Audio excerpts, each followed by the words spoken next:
and just, just to let everybody, we have a few more minutes, and if people want to join us, great.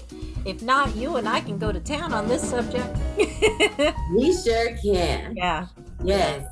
Yes. The 5 languages of appreciation in the workplace. Oh my Mhm. goodness. Yeah. And as people are joining us, and before we make introductions, Yeah. I'd like to just riff a little bit about how much the workplace has changed. Yeah.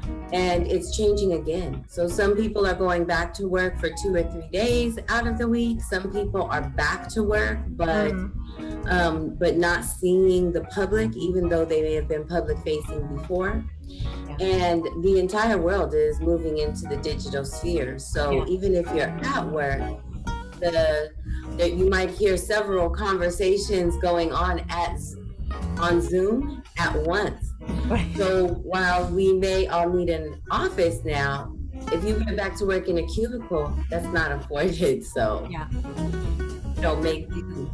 And that makes this kind of classic work, the 5 languages of appreciation in the workplace, very relevant, very timely for where we are today. And again, as always, the conversation starts with me.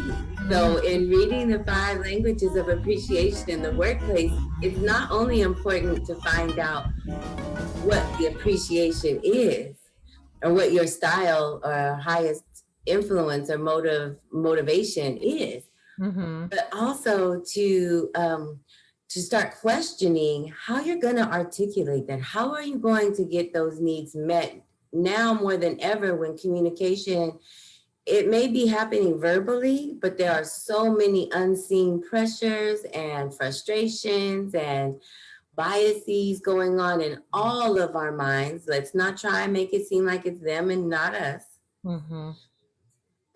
And we don't know what yours looks like anymore. We used to be able to assume some things about folks that are a certain age, or folks who are also in our team at work.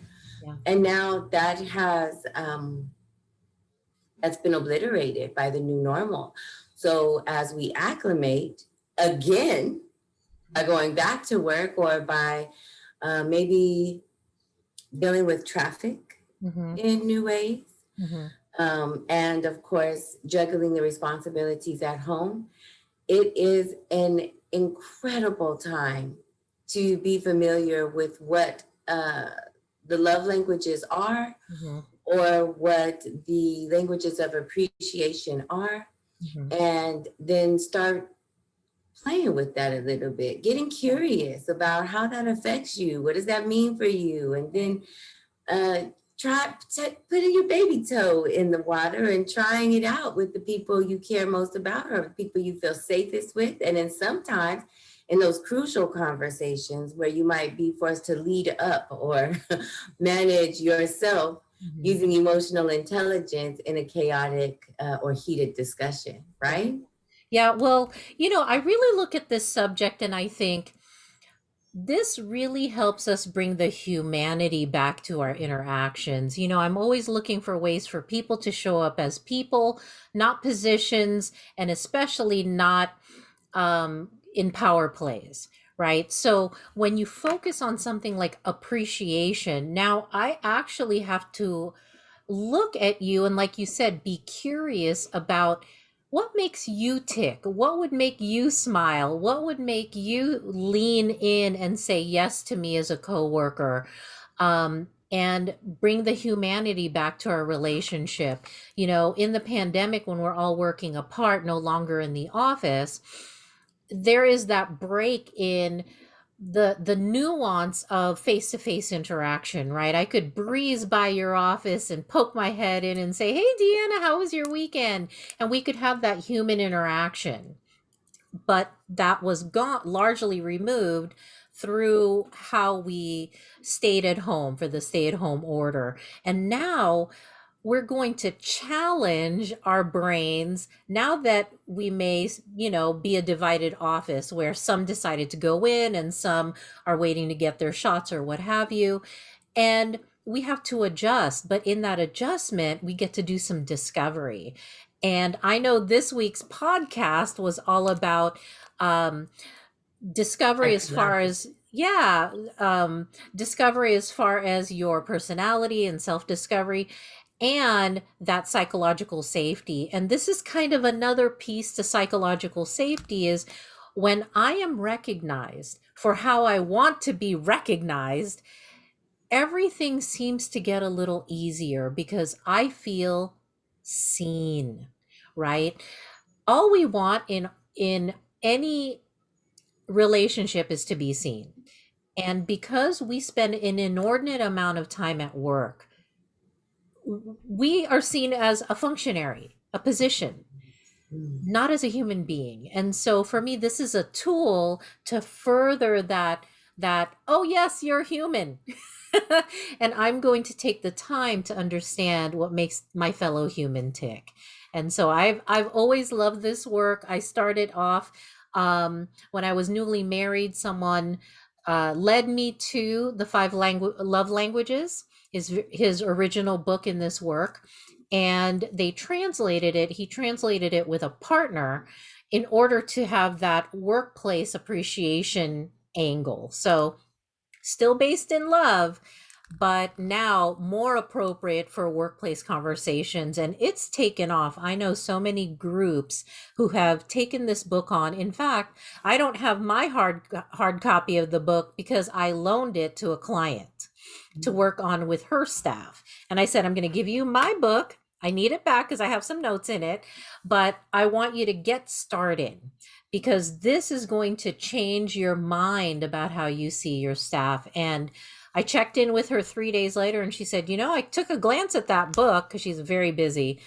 And she said, it's really interesting. And I thought, that's how easy it is to read.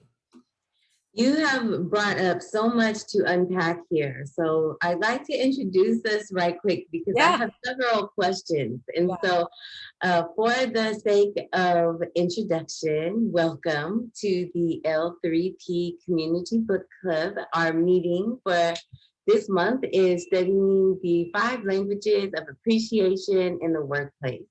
This is Deanna Vestal, your career catalyst. And JaneTaff the Sage. Hey, we were just getting into the application and some anecdotes about the 5 languages of appreciation in the workplace. Mhm. And you started to talk more about how studying this or even glancing at it can have an impact on how you view the team and bring humanity back in. Mhm. And some workplaces really do treat people as widgets, as functional, operational, Mhm. tactile Yeah. non-humans. Right. And then other workforce environments are all about engagement, and they're doing all kinds of things Mhm. to show their humanity. And I use air quotes because not everyone is motivated the same. Not everyone's appreciation language is the same. So when a company is going out of its way Mhm. along one or several forms of engagement that do not appeal to all, and there's no explanation or no understanding of the variance of motivation or appreciation, again, it can be on paper and there can be a stack of Starbucks cards on your desk, Right. but you are not feeling the appreciation, the humanity. Mhm. And we were Well, also because it talking doesn't appeal to you. because Like, that may totally appeal to someone else who has that appreciation language, and we'll get into those specifics. But that's $500 worth of Starbucks cards. That just doesn't float your boat because it's not your language. So, yeah, keep going. We'll get into that part. well, I love that you stopped it right there because that puts who, though, in the driver's seat for knowing my appreciation language. Some of us, especially those of us who really like to work, may not enjoy working in our workplace as much or in the new normal as much because we really have lost our voice. You thought you didn't have a voice before. Now you are really going with the flow on your own. Right. And that can come with a lot of negative feelings. So picking up this book or just even joining in the conversation with us audibly Yeah. might allow you an opportunity to turn your frown upside down Yeah. and take control or take ownership of what appreciation looks like for you so that you can, one, maybe articulate it, maybe Right. not.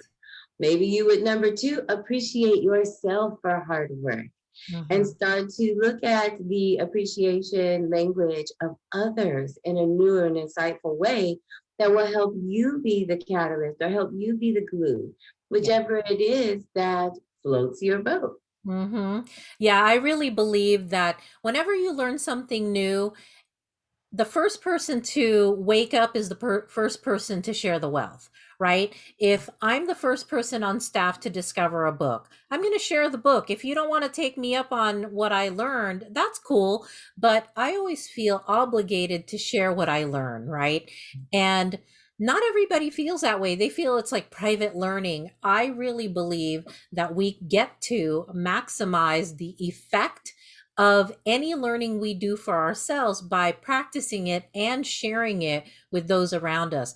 By the way, when we say in the workplace, guess what? Our workplace is at home right now. You may be in your home workplace with children, spouse, roommate, whoever it is.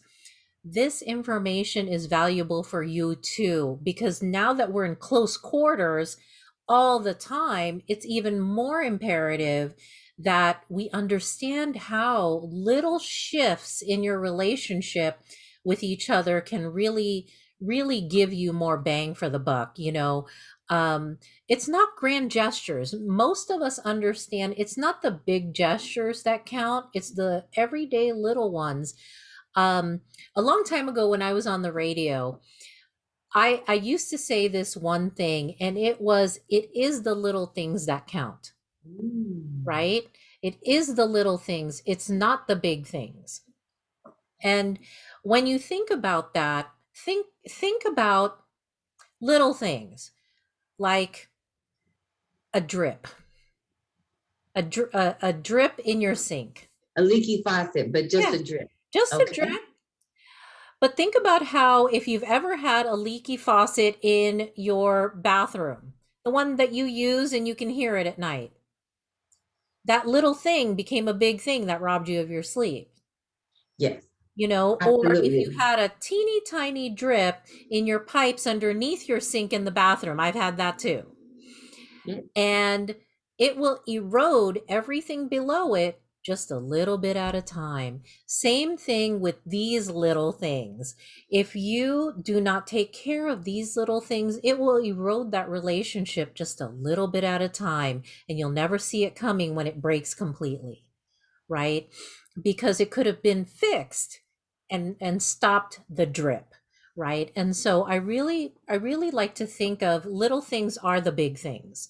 Yes. And this is a great angle because it's applicable both in the home and the workplace. That's what I love about the languaging in this kind of new reboot, right? Because the Yes.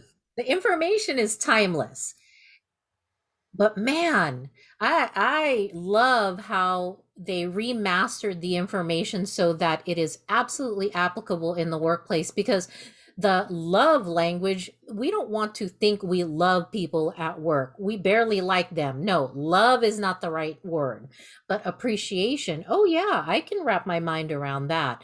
I would like to be appreciated, and when it's appropriate, I would like to show appreciation to someone I work with. And so, Absolutely. As a matter of fact, one of the key quotes in the book is something deep within the human psyche cries out for appreciation. When that yes, need is unmet, then job satisfaction will be diminished. right. And the book does not only offer us the downside of lack of or diminishing language. Yeah. It really is it points to what isn't working to really highlight how understanding the primary language that each of us has a primary language for being appreciated Yeah. that comes out in a multitude of ways. Right. Now, being the practitioner self, the subject matter expert, SME of me,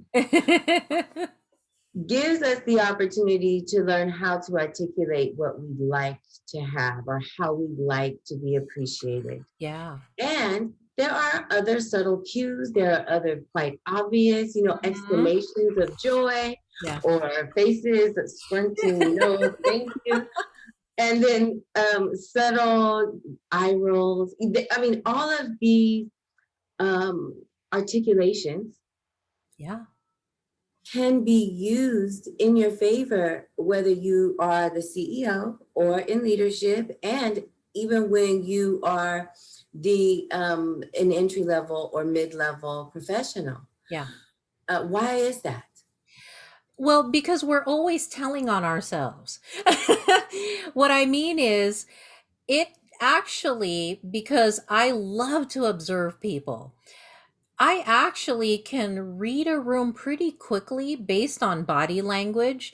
If I play with an idea, I can see who's open, who needs a little bit of think time, who jumps on to new ideas because they love it, because we're always telling on ourselves. We can't help our facial tics. We can't help, you have to be especially good in schooling your face, right?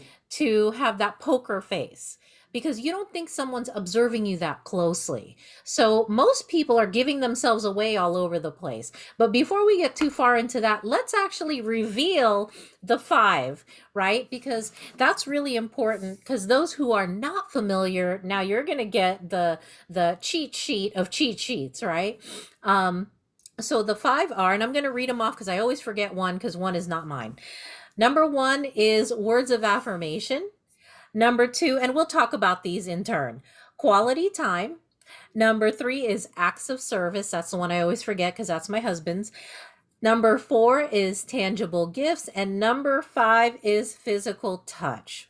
So let's roll back and go to the first one. We'll talk about what each is, how it can be exhibited in the workplace, and when you don't receive it, what happens. Okay. Ooh, Yeah, we got to break it down so that everybody can feel what is the value in identifying it and giving it to somebody who deeply desires that. And, you know, how kind of a how to of how to make it happen for them, because identifying is not enough.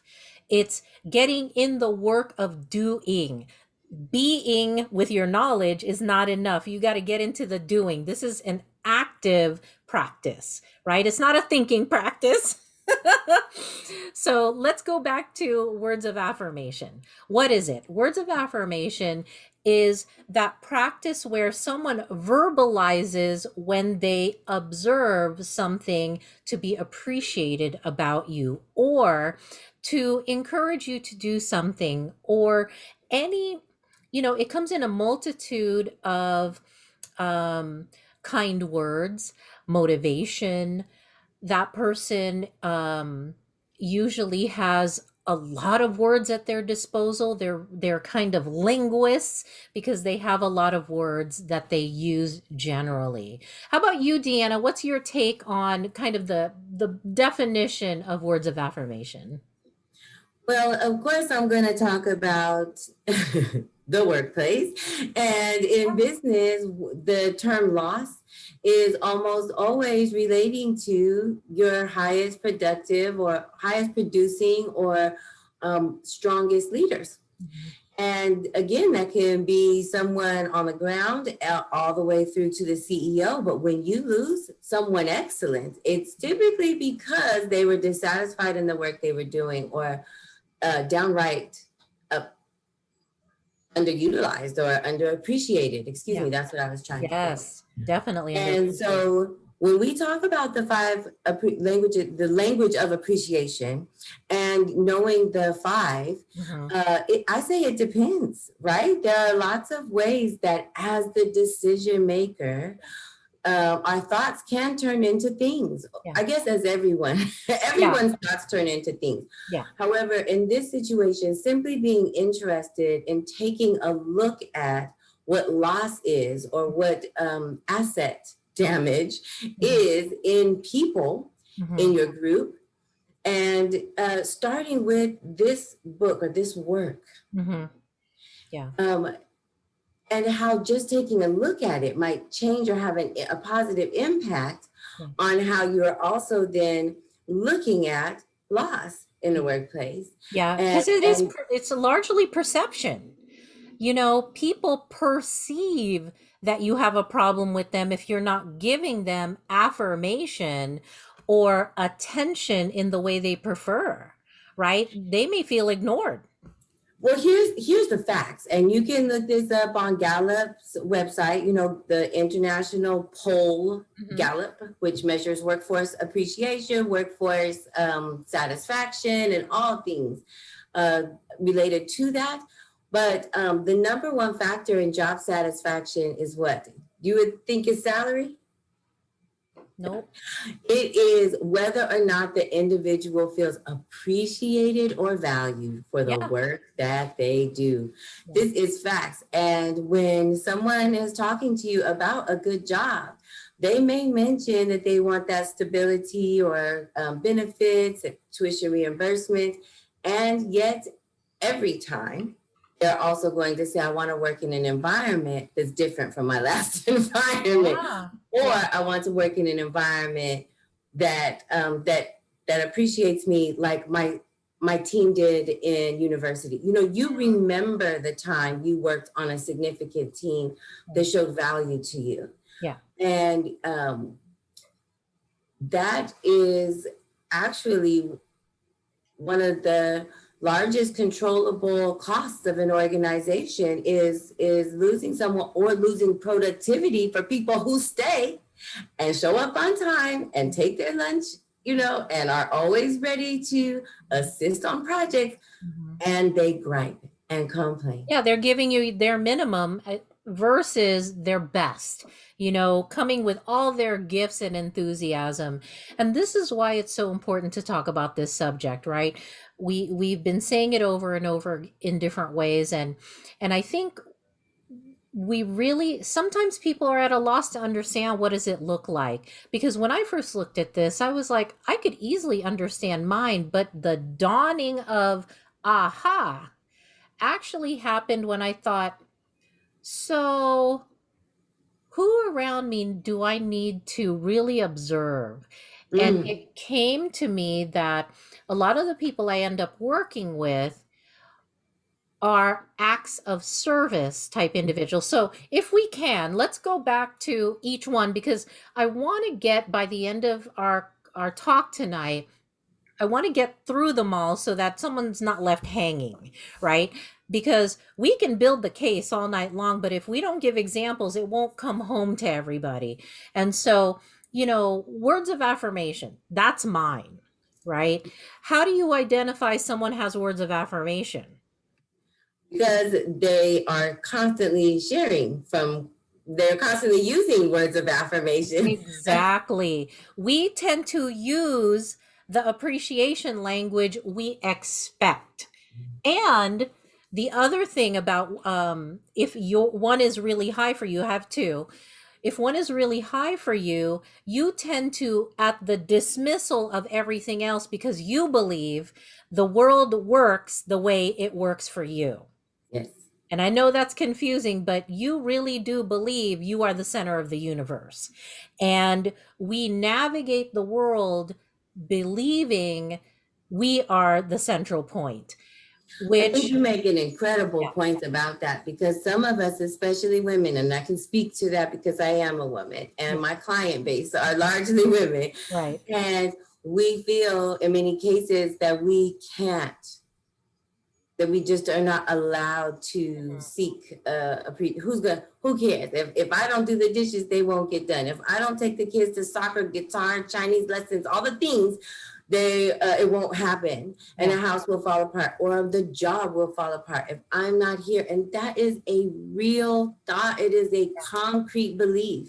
Yeah. And we are here, part of what I'm hearing you say right now is that there is a way to ask for what you want. Because Yeah. if you're thinking that it just is not possible, then it's going to be less likely for you to articulate what you'd like to see happen. If Yeah. you are willing to test the water by knowing your appreciation style and then articulating that, Yeah. you are much more likely to to see what could be different in your Yeah. world. And let's get down to it. I mean, first of all, how good a mind reader are you?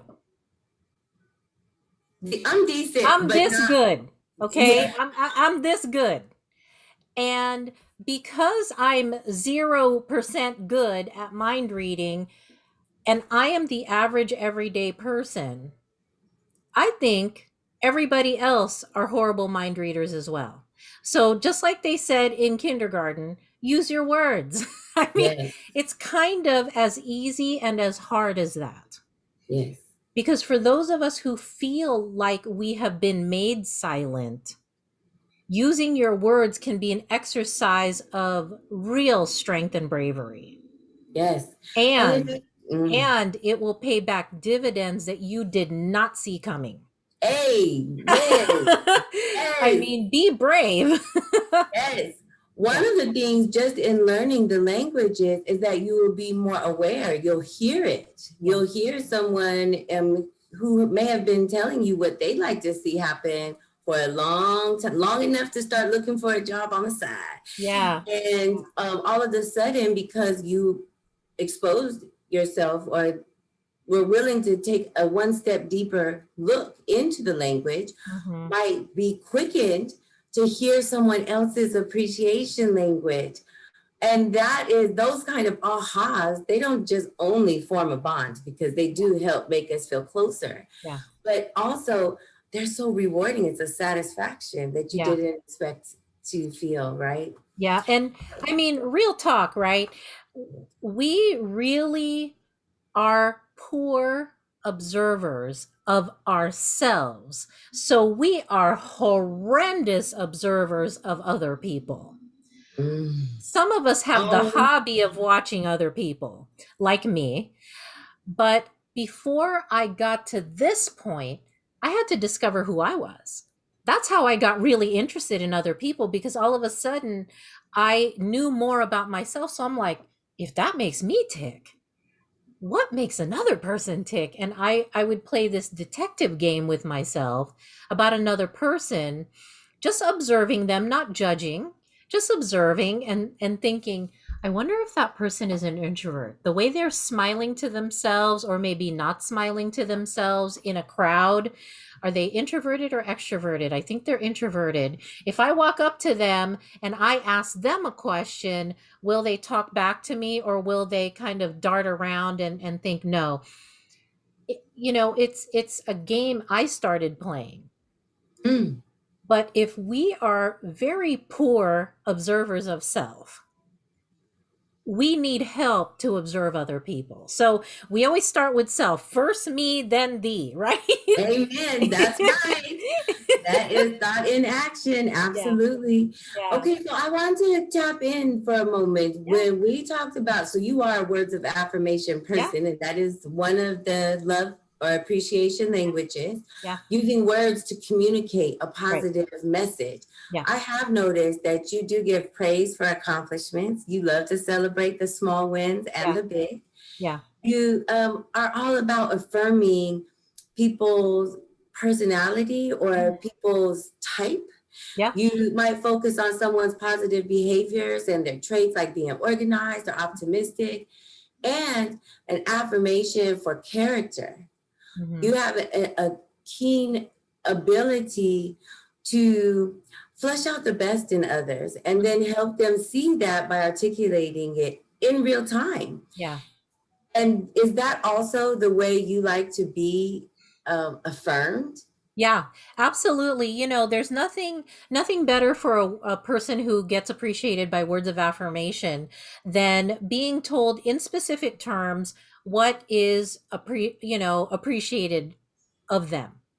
Mm. And it's not some fluffy thing, although sometimes individuals like me who have the words of appreciation um words of affirmation language as their primary, sometimes it can sound to someone who doesn't have that as their primary, it sounds like blowing smoke up where the sun don't shine. Yes. Because it is the least on my husband's, I have to be very sparing with how I compliment him, because in my mind it's a compliment. For him, you're starting the smoke machine up, Yes. What do you right? want? You want Yeah. something from me, exactly. And that, for me, when I compliment someone, I don't want anything from you. For me, it is a reflection activity. Yes. Me to you, free of charge, right? Wow, that's outstanding. Yeah. And it also, oh man, that sheds light on a lot of things. Now, great job on explaining that, Jane. And there's different ways to get specific affirmation. Hmm. One is verbally. Yeah. What are the ways that you like to be affirmed? Are you into like written It's communication, all cards? verbal. For me, it's all verbal. And that's really the main thrust of words of affirmation. It's all verbal, right? We want words. We want feelings spoken, right? When individuals who have this particular leaning, like myself, ask you, how are you feeling? I'm not asking a soft question. I'm asking because I actually want to activate my empathy for you. I don't use words blithely. It's not a passing conversation for me. I rather not say anything to you at all than say something very flippant, right? Because words are very important to me. And that is really, I believe, the other thing about people who have a lot of words and this is their primary appreciation language. We don't use words randomly. The words we use are the words we actually want to use. And we expect uh, all 200 shades of words, descriptors, etc., coming back at us. We tend to have a very wide vocabulary. I have observed other people who are really good at this. One of my best friends is excellent at this. You're really good at this, Deanna. You're such a keen observer. And you give me exactly what I need. I'm like, well, how does Deanna make me feel so good after our conversations? It's because you are giving me the variety of words that my heart needs. And I'm just going to say that my heart needs that, um, because we don't leave our hearts at home, even in the workplace. Yes. We need our hearts to really be soothed, and I acknowledge you as a person Yes. in the workplace, right? More so in the household, but we're talking about the workplace. How about you? I mean, is this one a big one for you, or you have a different one? Because we can I for you to really get into that one. I've been told that I'm a words of affirmation person because I'm a words of affirmation person. However, in the background where I come from, a heavy sales background, finance and human capacity building, I actually thought it was important at some point to make time to observe the character and the ability of people on the team, because I would just be blown away at how amazing people are. Yeah. And I was looking to find why.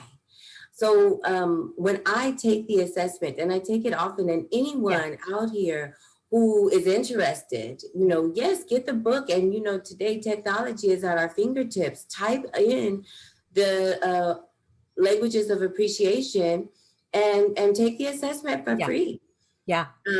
And I am a quality time person. That brings us right into Yes, the for second number two. affirmation. So you Giving tell us about quality time. You tell us. Well, okay, so I'll start on a high level. Giving individual time and attention is quality time. It's not necessarily physical proximity, but it can be. but it's about giving someone undivided personal attention. Yeah. So it might be in the form of communication. It might be in the form of eye contact. It might be just because someone is expressing their feelings and you're not offering any advice or anything, just like You're sitting accepting. with them. Yes, yes, and listening for feelings and thoughts, and offering that back, like just being in the moment of someone else's reality. It absolutely floats my boat. And that's what I give. And then what I enjoy about getting it as well includes physical proximity. Yeah. It's amazing to be an extrovert because there are introverted qualities that even in forethought or afterthought depend on other people. Yeah. So in those moments of quality time mean so much more than I can even fully articulate, deeply meaningful and poignant growth that has happened in my life where I felt embraced or important or cared for happened during quality time. Yeah.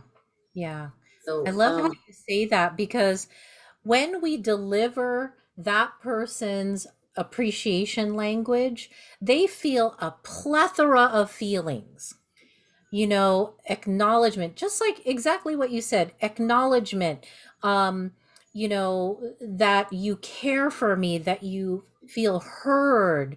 And it's not physical hearing, it's that you get me, I feel soothed, right? When you give me my appreciation language. So there's so many feelings that are addressed with certain activities, focused activities, right? yes.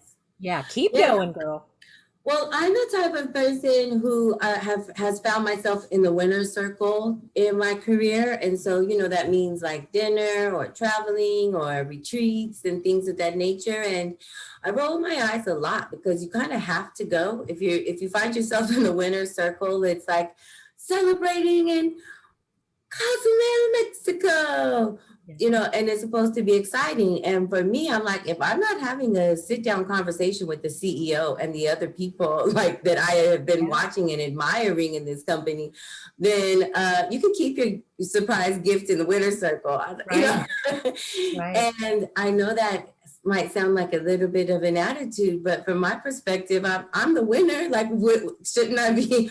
Ask me what I want. I'd like to be eligible for something that really floats my boat if I won Yeah. or helped us to win. Right. And that has brought a lot of insight to my leadership experience Mhm. because when I realized that I was that way, it helped me to ask others. We are really on target to hit our goals for the quarter and to exceed what we had projected last year. What would you like to do to celebrate? Magic question. I want to pause right there. If you don't know, don't try and guess, just ask. And that was exactly good languaging. You know, when we finish this project, how would you like to celebrate? How would you like us to celebrate you? Or how would you like our team to celebrate this win? Asking is magical. Yeah, Now, all the guesswork went away. If you don't find yourself to be especially observant, oh, ask the question directly. And they may not believe that you will deliver if they win. All you need to do is deliver it one time and they will believe you. that's right.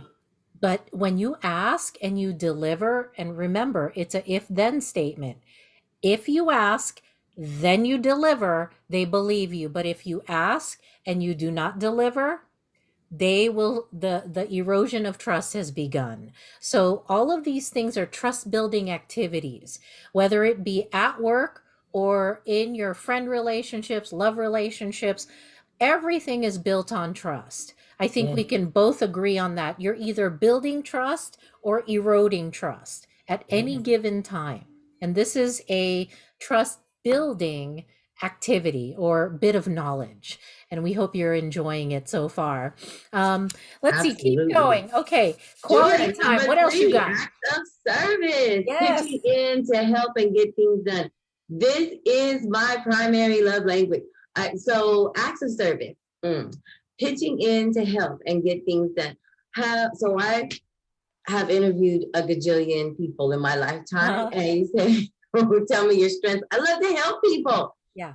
And for some people, receiving help makes us feel appreciated. Mm-hmm. I mean, if someone is struggling or and you can tell that they're struggling, but they just don't know how to ask for help, or they just don't want to get caught failing or something like this.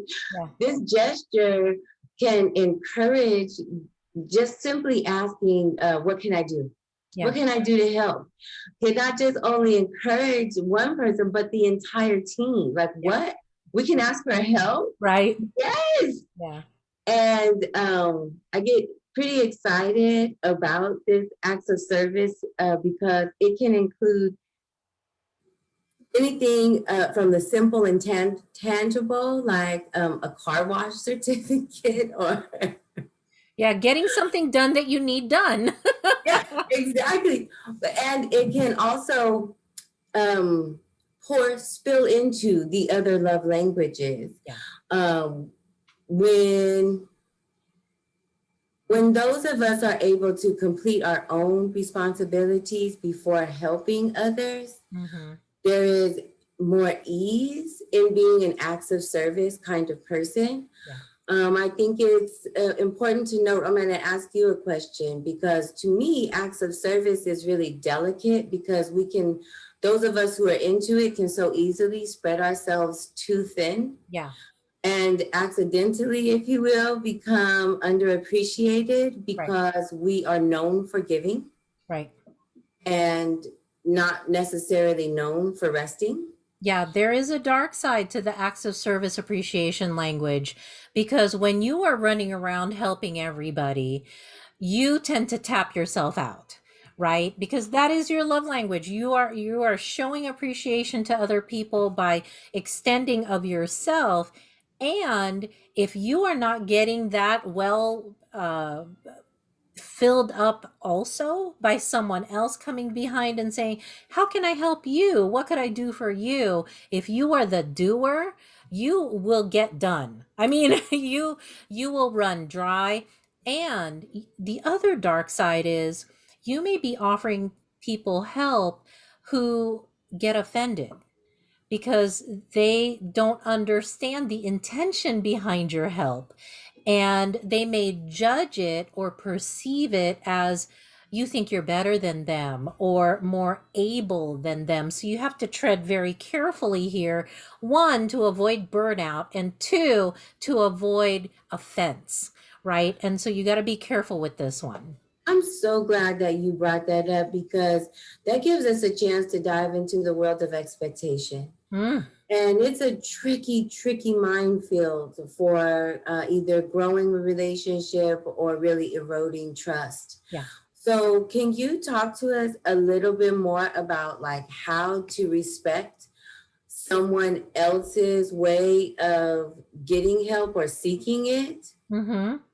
Yeah, this one I believe is all about observation. If you are an acts of service individual, actually ask somebody if they want something done for you, because the worst thing is you are doing things in secret for them, Mm. right?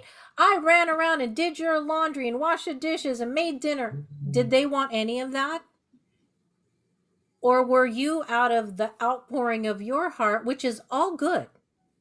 But is that what they wanted from you in the moment? It's a great area for internal dialogue because if we are willing to aha ourselves, like I love doing those things. Mm-hmm. Why now am I wondering or wanting you to appreciate it without me saying something about it? That's a whole bunch of guesswork going on. And it does lend for, it gives us an opportunity to, number one, like, oh yeah, I do love doing those things. So that's not what I meant. What did I really mean? Yeah. And And think of maybe yourself as a clarifying. gas tank, you know? I mean, I really like the gas tank analogy for acts of service because if you're giving, that means you're revving and using up gas. You're Mm, revving and using up gas. You know, at some point you're going to run close to empty and you're going to be looking for someone else to mm, fill you up because you mm, didn't allow yourself between revving and revving for that person. Because usually the object of our help mm, is directed toward one or a few people. And when those same one or few people do not refill our tank, we get upset because now we're mm, left with fumes and we're wondering, did you not see me filling your tank up mm, every time? But they weren't even, that's not, maybe it wasn't their appreciation language. Maybe they were oblivious, you know, uh, again, because it's not their appreciation language. While they like that, it didn't register because that's not their primary aha, right? So we need to be careful how much we're spreading ourselves out, you know, and not to be resentful, right? So what if you already were? Like this one stings a little, right? What if you already were resentful? What if you all the words that you said don't do have already come out? Yeah. And now we're listening to this conversation and it's like, well, can I come back from that? Like, how would you suggest we strategize bringing clarity to the relationship if it's important? Yeah. One, listen all the way through this video, right? Listen all the way through to this conversation because we may stumble upon what their appreciation language is, and you can employ that. The other thing is forgiveness. Forgive yourself for what you don't know because you don't know it. How can you remain mad at someone who doesn't know something, including yourself? I know that sounds crazy, but if you do not learn to forgive yourself early and often for the things you did not know prior to the knowing, you're going to make yourself nuts in regret, resentfulness, and feelings of guilt.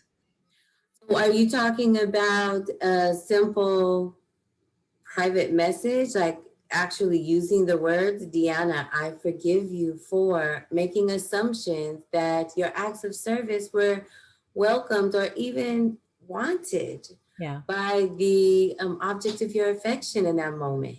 Yeah. Forgive you for that. Not knowing is okay. Are you saying that kind of dialogue or more like, With yourself. yes, It really is this a depends. mirror work exercise Well, or? listen, I'm not that hard to convince myself, right? Because I'm really used to talking to myself in my head and truly experiencing forgiveness, I would say first have a conversation with yourself.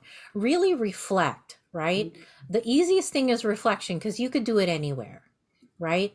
The second thing could be journaling, right? You know, physically writing out and seeing your hand express the thoughts from your mind and your heart.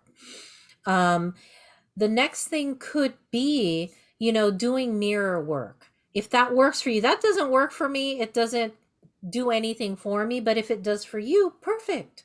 You know, but most people, the lock and key will fit between positive self-talk, forgiving self-talk, and journal exercising, and really asking yourself, what do I gain by hanging on to this guilt, shame, and regret? What do I Mm, gain? Because what I gain by letting it go is the ability to create new with that person I may have inadvertently pushed away, yes. right? You know, because now the next interaction is not covered by guilt, shame, and regret. I can, you know, if I offended you, Deanna, let's use a real example, not a real example, but a more direct example. Let's say I offended you somehow because I was just showering on the praise and you're like rolling your eyes thinking, oh good god, girl, stop, you know, blowing smoke where the sun don't shine. And I didn't realize that was offending, and then I read this book and then I thought, she's an acts of service. I should have, would have, could have. And I started shooting on myself. Now, I will go through that anyway because we are a natural human being who will go through guilt and shame and, oh my goodness, realization. But after that's over, what will actually create closeness once again, since I care for you, Deanna, if I can get past my guilt and shame, I can make an attempt again to say, you know what, girl, I know I was trying my darndest to really appreciate you yesterday, and that just was falling flat, and I now know that. How can I really make you feel that I so admire who you are and what you've done for me? How can I do that? Oh my Now goodness, I'm over thank you so myself, much for asking. I'd like right? to go to the spot and have both my Yeah, nails and feet done. And then I, take a walk along the river. exactly. Oh, you don't like that? Well, I want you to go with me though. Yeah. But I got past myself because guilt, shame, and all this other business that I go through is a barrier to closeness. Preach. That It's a is very barrier. true. So the longer I stay in that state, the more bricks I add to the wall. Yes, And then pretty soon my shame will be so great that I think you can see it. yes. And every time we Well, see each other, I'm walking with my head down and trying not to talk to Deanna at work anymore. That is how quickly this happens. that is a real Yeah. thing. Because none of us truly dislike each other at work. We Mm, just don't know how to work with each other when we get into an interaction where, oops, I think I made a mistake, but now all this shame, guilt, and whatever regret is starting to crush me with a mm. wall I'm building. Not because you did anything to me, but because I can't stand it. Amen. Yeah. That is so solid in relationships. And because it again starts with me. And what do you say about in the management or leadership experience? If you've had that kind of aha moment, is it an equal opportunity to come to someone who reports to you and share with them your aha in the same humble way? That is the most powerful. If you are in the higher position, um, being willing to have a vulnerable moment to someone who works for you, they will not love you, but they will so appreciate the fact that because we recognize the condition, we recognize how tremendously difficult that activity was, Yes, right? Anybody who's apologized to me, what do we do? Right away, we're like, oh my goodness, yes, I forgive you. yes, Because we know if the tables are turned, how hard it is for us to ask for forgiveness, how hard it is for us to ask for amends, yes. right? And how healing it is for everybody when it's all accepted, right? Mm, And remember, for an apology to be accepted and forgiveness to be bestowed, it must absolutely come from a place of authenticity. absolutely. So that's just, the foundation of a good, true apology and forgiveness. Absolutely. And I want to talk a little bit more about, since we were talking about how managers can also be authentic and how well it is received. Yeah. I do want to make a side note about the difference between management and acts of service. Okay, so Yeah. let's Yeah. Go say ahead. you're a manager or a staff person who has acts of service as your primary appreciation Mhm. language. I wanted to be clear that you're still a manager, and sometimes a manager might need to redirect resources to resolve bottlenecks in the system. Yeah.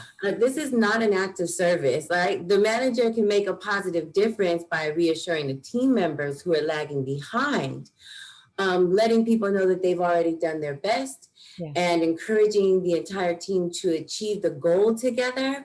Yeah. But sometimes we have to manage Yeah. projects, Yeah. And productivity. timelines, productivity. But that's an The act of man, service too, girl. I mean, it is a service to be a manager of, let's say, a team of 5. Okay. Let's say you're a manager of a team of 5 and you see that two of your staff members are lower in their work their a bit work level, not work level, but how much work they have on their plates. They don't have as Mm, much work on their plates.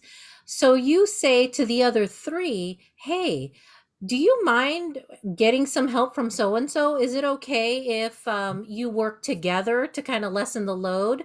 Would that be okay? Again, permission based redeployment of resources, because you're 30,000 feet up. You can see who on the team is less utilized, not underutilized yet, but less utilized. And you can see when someone's going into overwhelm, mm, right? You can see that. And that is a service that most people will appreciate at a managerial level, because mm. you see what they can't see. You can relieve what they didn't know would be relief, right? Yes, yes, yes, yes. Let's talk about number 4, tangible gifts, Yeah. offering thoughtful, non-monetary gifts. Yeah. Does this rank on your love, on your appreciation language? Girl, not at all. But Oh, no.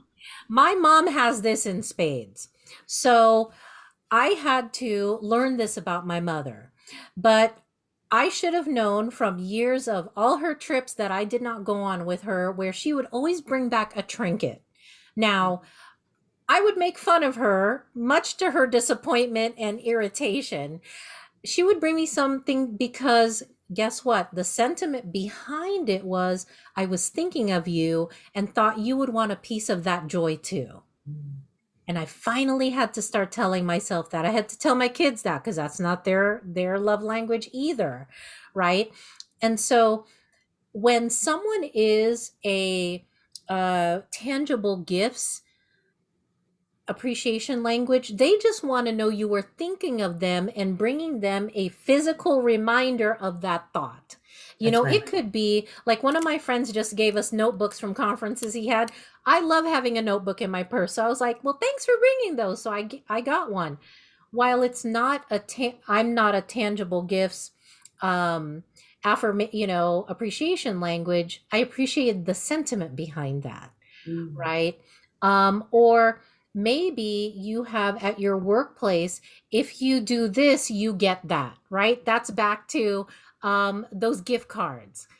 If you are a tangible gifts kind of person, that will motivate you to work extra hard toward that goal, because you want that $50 Starbucks gift card, or, that cup that's labeled for your workplace, or, the special colored jacket. yeah. That's a tangible gifts incentive, right? That may not float my boat or your boat because we want to talk to the CEO, right? I want to talk to the CEO, and I want the CEO to offer me a tangible gift. Like, I'll take that pin right off your desk. Thank you. Yeah, because it's his or hers, Yeah, or right? hers. Because it's at that Yes, level. But, yes, tangible gifts is one of those things. Be a great detective. Your staff around you will show you that person who's always bringing lunch and saying, "Hey, I brought extra. Do you want some?" That's a tangible gift. They are sharing their bounty with you. absolutely. They thought of you because, hey, you like that kind of food, or maybe they know you've never tried it and they want you to experience something. Tangible gifts show up in all kinds of interesting ways in the workplace. But gifts of food, gifts from conventions that they've gone to, that, they don't want those notebooks and 10,000 pens you come back with, but it's free to everybody else in the office, right? Absolutely. That's that Season kind of. tickets. Yes. Season tickets is a good one for me. I would Yeah. just say, Yeah. one time I received an opportunity to see Janet Jackson in concert, Ooh, how all cool. all access pass. And so that means there was an after party. And I, of course, remember that so fondly. I had no problem going alone. It was only one ticket. I'd be partying all by myself too. I sure was. Oh my goodness. Me and the entire first 13 rows, because I'm about 13 rows back. I mean, we had a great time. Wow. So, and my point being that tickets of any kind, and the bigger the ticket item, the better. Or even like a paid parking pass for one of my favorite water reserves or state parks.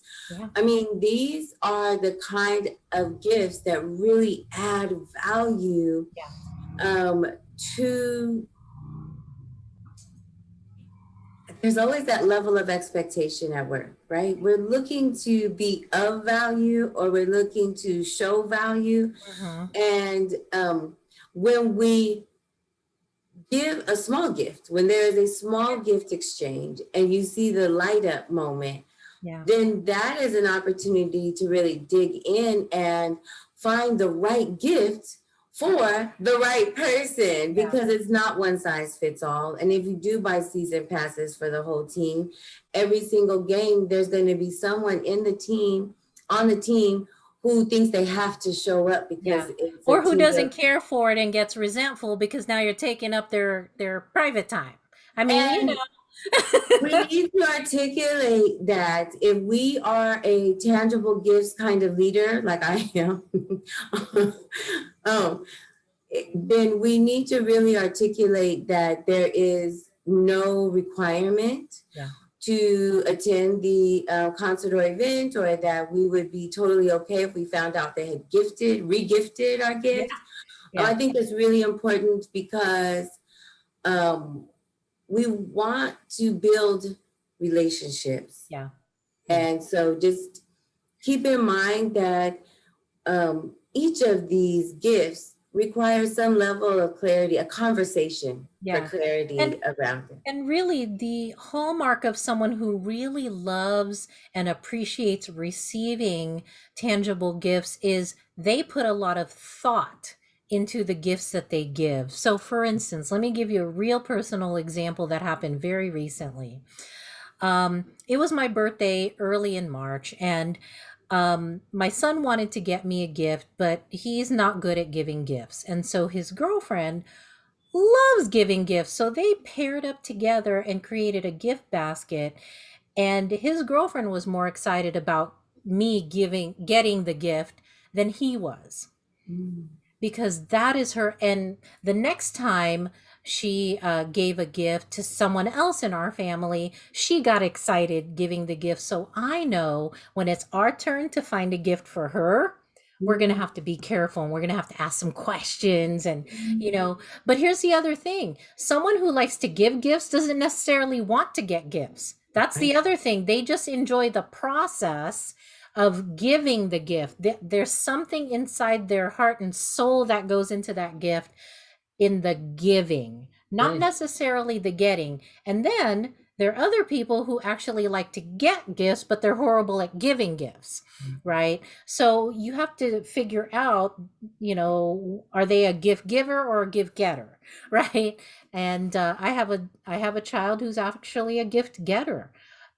She loves to give you clues about what she likes so that you can get exactly what she wanted. She gets disappointed when you don't understand the clues, or let's be honest, the list with links. And you know, she gets upset because she gave you all that effort to help you get something meaningful for her. Mm. And so she is a gift receiver, and she does the work to help you out, right? She's So not that's leaving it a mystery. slightly, excuse me, Jane, what were you saying? Yeah. So, you know, my gift receiving child is not leaving it a mystery, Yes, right? So, yes. yeah. And that's really an interesting caveat there, because in other primary languages of appreciation, we tend to naturally give what we'd like to receive. Exactly. So I'm glad you made that point, because there is a variance there um, with gift Yeah. giving. Yeah. And finally, physical touch, using an encouraging touch in appropriate ways, with Hmm. the emphasis on inappropriate ways. Yes. Yeah, I was told this rule a long time ago, and I think it's a rule that is always appropriate and always current. The higher you go up on the arm, the more intimate that gesture becomes, and the lower you go on the back, the more intimate that gesture becomes. And so when you are a physical touch person, I'm not, so I don't understand it 100%, but I'll attempt to describe what I know about it. I know people who are really good huggers, right? And I think that's something in the workplace right now you got to be so careful about, Okay. Yeah. right? And um, when we were in my place of worship, we started teaching all of the adult teachers who work with children something called the side hug, right? Because now there's no front to front interaction. It's all side, which is all neutral parts of your body. And I think if you are a natural hugger, you may have to employ a different side hug to show your appreciation or excitement, or that's your version of a high five. Some people, they can only stand a high five from you, and you have to figure out who those people are, because touch is a very tricky thing for people. You and I, Deanna, just really bringing it down to something super important for people to remember in this day and age. People may be walking around with trauma still. And touch can be very triggering. And I don't mean that in a flippant way. I mean in a physical, break me down, I will have a reaction to you kind of way. So, for instance, for the longest time when I was in high school, I couldn't be approached from the back and touched without me knowing you were approaching me on my back anywhere. It really freaked me out, and it would make me kind of break out in a cold sweat. And that was my trauma response, right? I later in life learned that was a trauma response, but in high school I thought I was a touch me not kind of person. Like I didn't want people touching me. That wasn't the truth. I had too much traumatic touch for normal friendly touch to be okay too. So in the workplace, please be abundantly aware of that, both males and females, Yes. and male to male, female to female. It's not always welcome. And, I love when we got in our, among our peers and said, is it okay if I give you a hug? Or we admit, I'm a hugger. Is it okay if I give you a hug? And if someone said, well, that's a no, man. That's a no. Anything but an enthusiastic yes is an absolute no. They I'm may be glad that trying you to be brought that polite. up. I'm glad that you brought that up. And when in doubt, cut it out, especially in the workplace and especially now. It's almost, well, it's an amazing dichotomy that I've noticed where some people haven't lost anyone in this pandemic and are still saying it's not a real thing.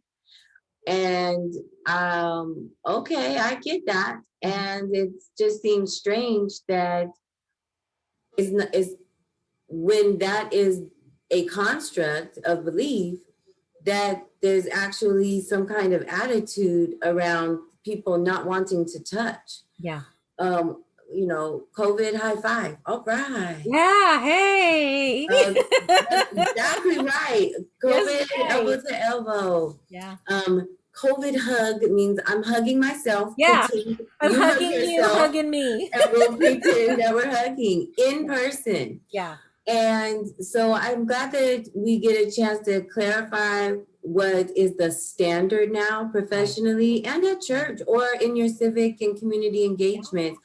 Yeah, let's go ahead and err on the side of caution with physical Correct. touch.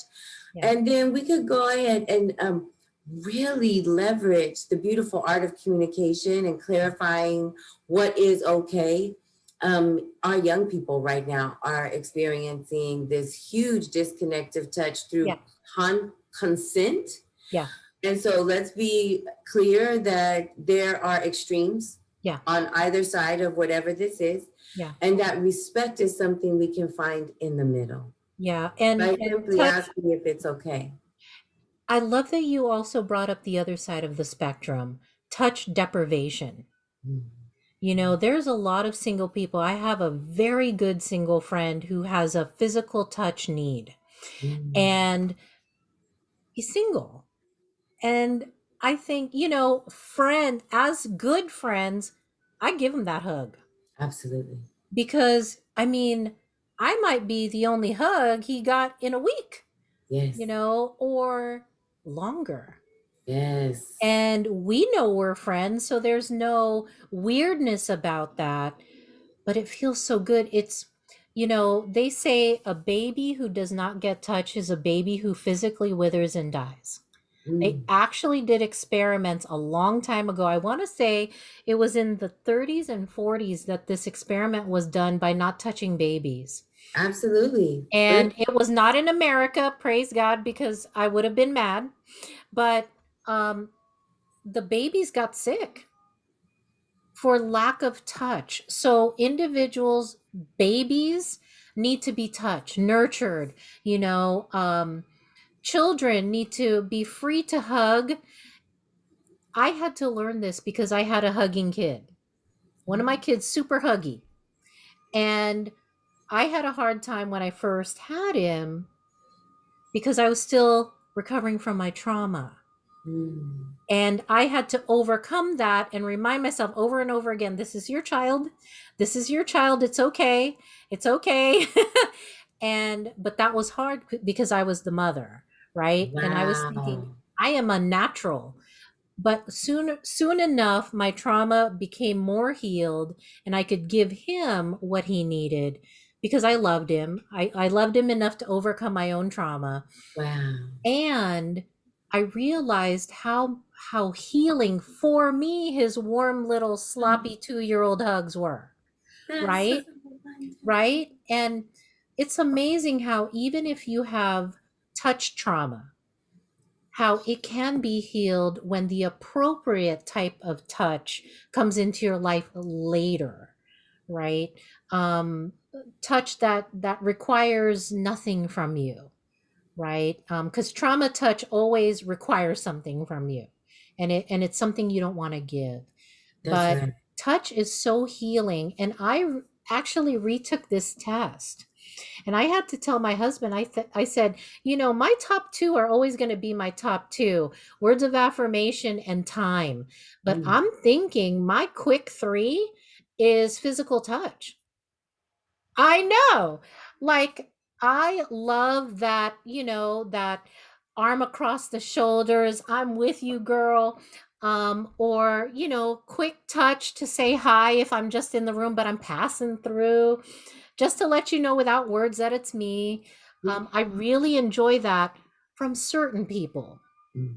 right? It has to be appropriate for me because, again, I'm still kind of sensitive to that. But we can accommodate all of the appreciation languages if we know when it's appropriate for us, right? Because we all have shades, right?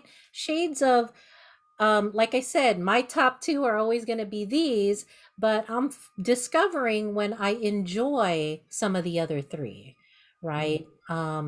How about you, Deanna? What are your just thoughts on that? I think it's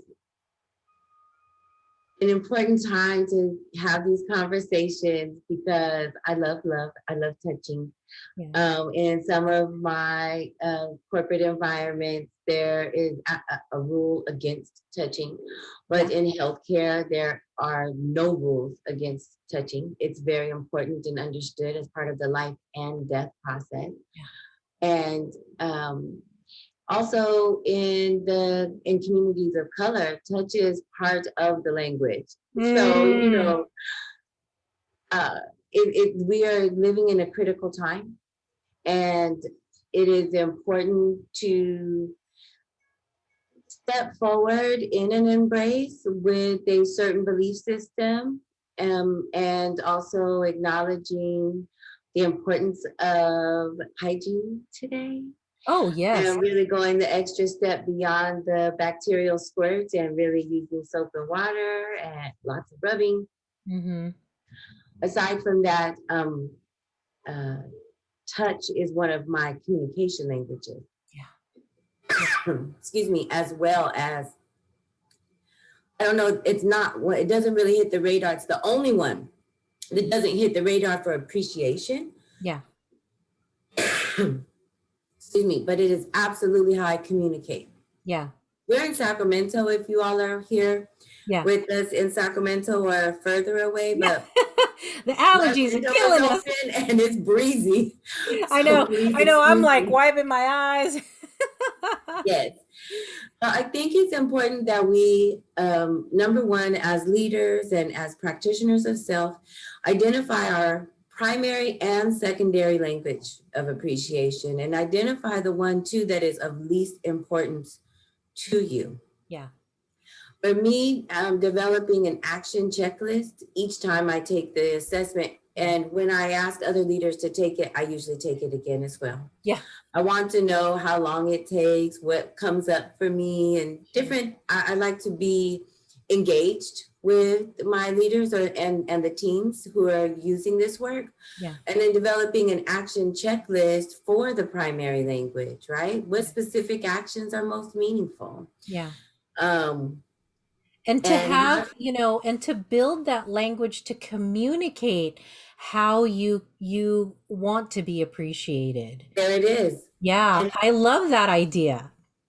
yes, I also think when we can do the exact same thing when we start to dialogue with the team and learning their primary and secondary language. Yeah. There also is some specific instruction in the book about how to collect data and how to observe others' love language if they, in three specific areas. Okay, so it's behavior. Mm-hmm. It is a known fact, and I'm going to take this information directly from the book, that Yeah. 75% of people tend to express appreciation in the way they themselves would like to be appreciated. Right. And so by observing the behavior, you can automatically guess. By requesting it of others, as well as we've talked about tonight, observing the requests made by your colleagues and following through. And then in those complainers, when we hear a complaint, typically it's because someone is hurt or feeling undervalued. So Yeah, they're before we not make getting a snap appreciated. judgment, that's right. And as leaders, before we make a snap judgment, it is our opportunity to reflect and have a private conversation about what maybe that person's love language or appreciation language Yeah. is. Excuse me. Yeah. And to simply ask, how can I make that better for you? And they may come up with a tangible. They may come up with, I need you to listen. They may come up with, well, if you took this out of my way. Those are all expressions of how you can activate their appreciation language. You That's right. know, if they say, if you took time to listen, guess what I'm thinking? Words of affirmation. Because words mean, I want you to listen to me.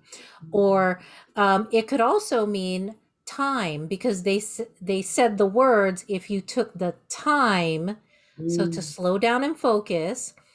We use words pertaining to the appreciation language that they fall into.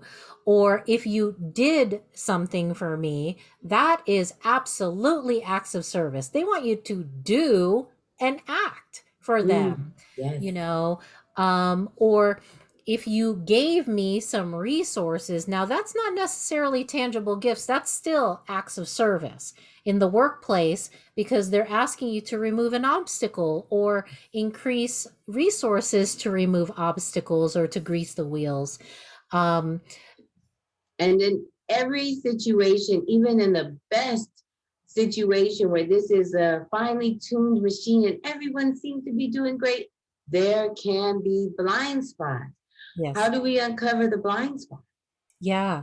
Uncover, it takes practice. It takes verbalizing, it takes asking for forgiveness and forgiving. That is really key.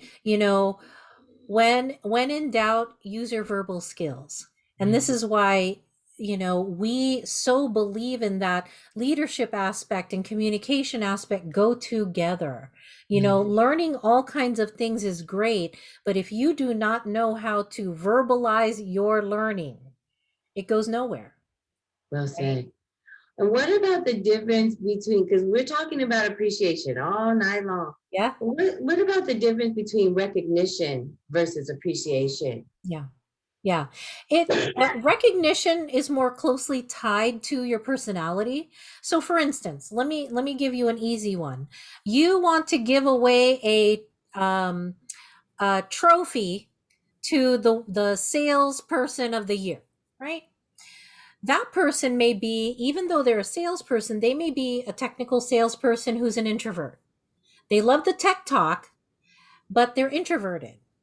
Do they want to show up at your annual staff meeting and get the big to do in front of people, or would they rather have a wholehearted thank you privately from their superior or the CEO or ranking officers?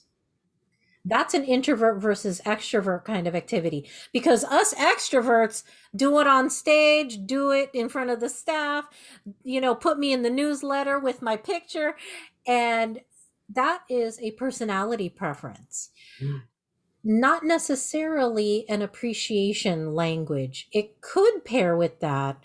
But again, will a trophy, if we're talking about appreciation languages, will a trophy, which is a tangible gift, actually be something that would bring the appreciation home? It might be that you get a golfing afternoon. If you're Deanna, you get a golfing afternoon with the CEO, 4 hours, right? 4 hours of their time, because that's quality time, Yes, right? You worked hard to get that prize.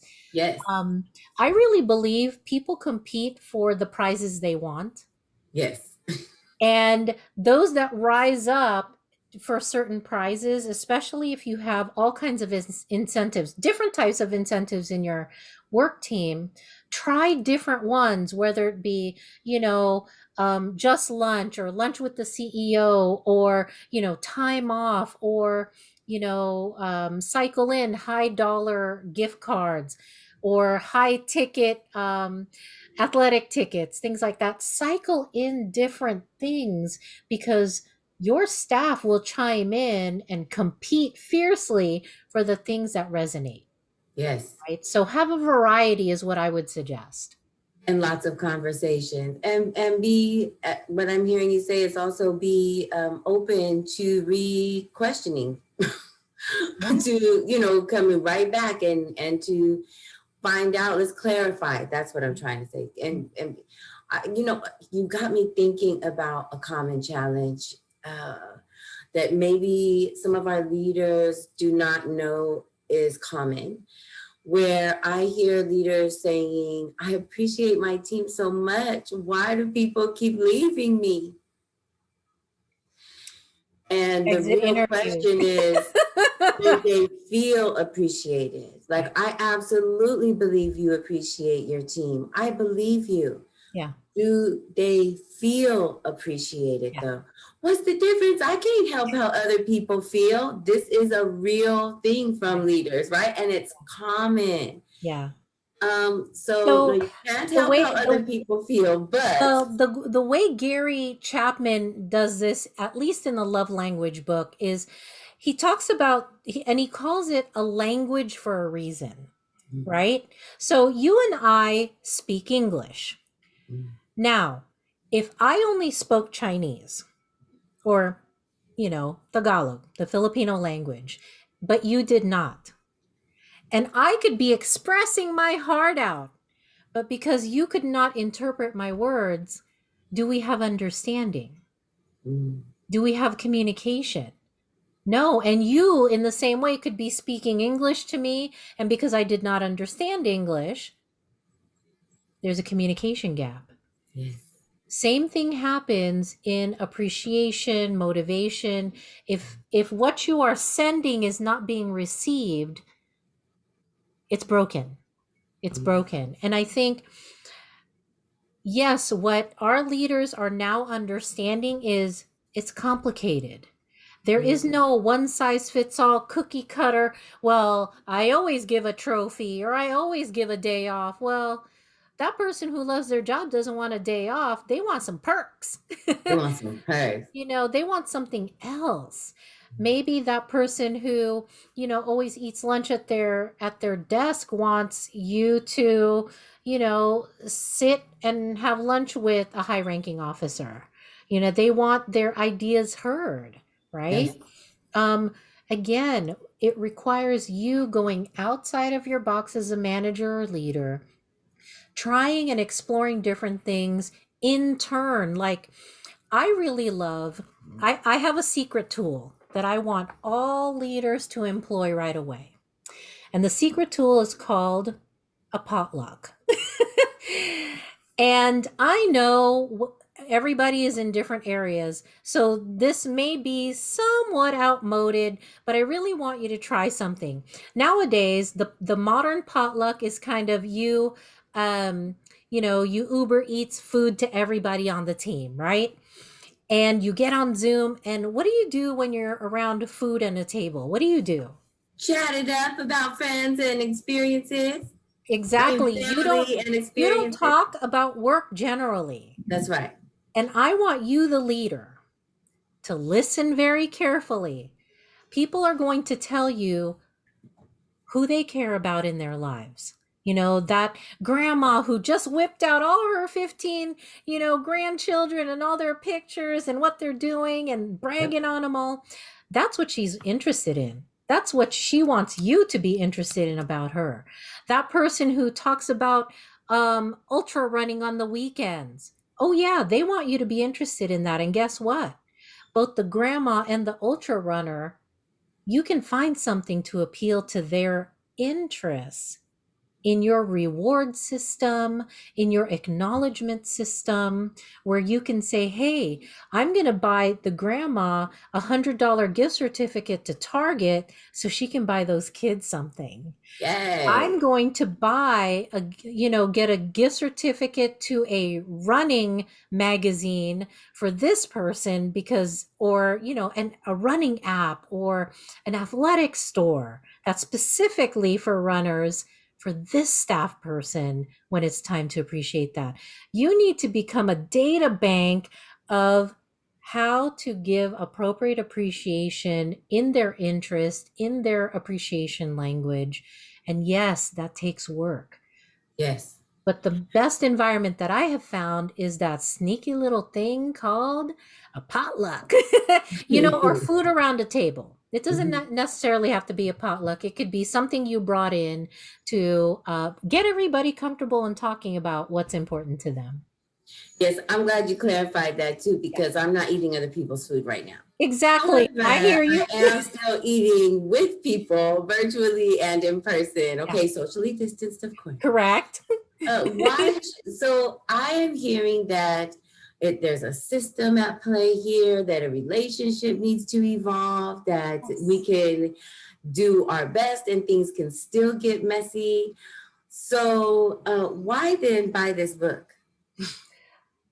It will expose you to the ones that are not yours, the languages that are not yours, and give you tips on how to uncover and how to maneuver, right? When I first read this book, I was newly married, thank goodness, because I quickly discovered that my love language was not my husband's love language.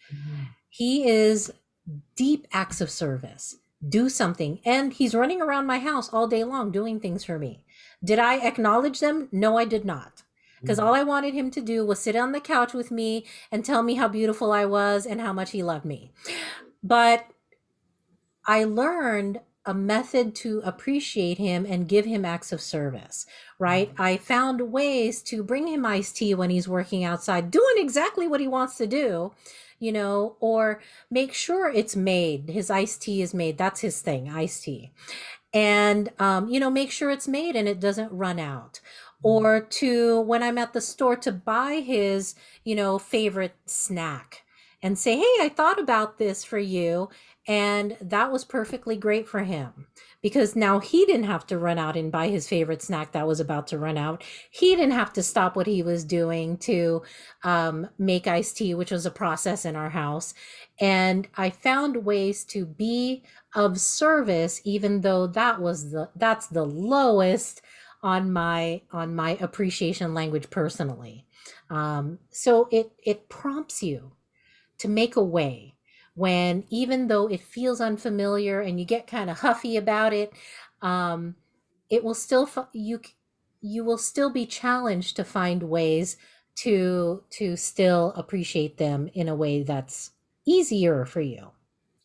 Yeah, I agree. It's a motivation by appreciation model. Yeah, And exactly. that is the true value of buying this book, is to expose yourself to an entire model, the system, Yeah, the opportunity for the how-to of assessing and addressing this cultural shift, if you're interested in that, yeah, right? If you'd yeah. like I love to, it. I do too. Yeah, If retention is your bag and you like to see people come to your company, contribute to your team, add value to your projects, that is the reason to buy this book, as far as I'm concerned. And at the end of each chapter, they have someone who talks from a personal point of reference in their specific industry.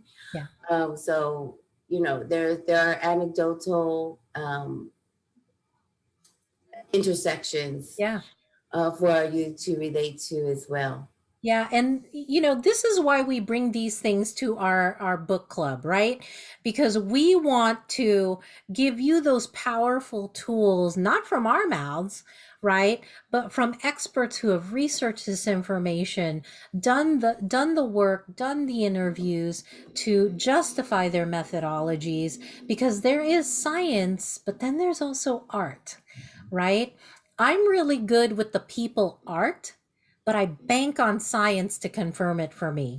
I like repeating and doing what I learn from other well researched information and well researched books like this one. It's timeless, it's classic, and either way, the investment of this less than $15 book. Think about it. If you invest $15, read through the book, and have a turnaround of your staff because now they feel appreciated, does that not lend positively to your bottom line? Yes. Yeah, because that's the goal. Yes. That's And the it's your lowest hanging fruit. It's the easiest Yeah. thing to do and least expensive. It is about a 3-hour read if you go straight Yeah. through.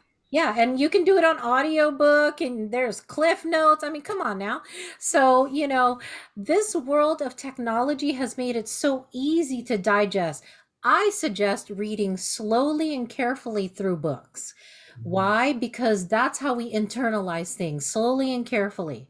The highlights are for when your second and third read comes around, right? Or to get your interest really peaked, right? But I like to go through things slowly so I can internalize information, because when I internalize information, I can regurgitate and perform information or action based on the information learned more thoroughly. So that's me. But that's what my recommendation. What's a last recommendation since we're at the top of our time here, Deanna? Reach out to us, send a comment, put a comment here so we can have an open dialogue, or reach out on our one of our websites or on our LinkedIn. Yep. Find us and let's connect and grow this discussion to make appreciation in the workplace the norm. Yeah, we want to hear from you. We are so excited that we read this book this month. I was really excited because I got to recommend it to one of my clients, but it is one of those with universal appeal. Like I mentioned, it's not only good for the workplace, but it's also good in the household and in friendship. So wherever people are, The application is still good. So we are so appreciating you listening to this. We're going to upload it on both podcast and video. And without further ado, we're going to go ahead and close. And we thank you for spending time with us. This is JaneTaff the Sage. And Deanna Vestal, your career catalyst. We'll talk to you next month.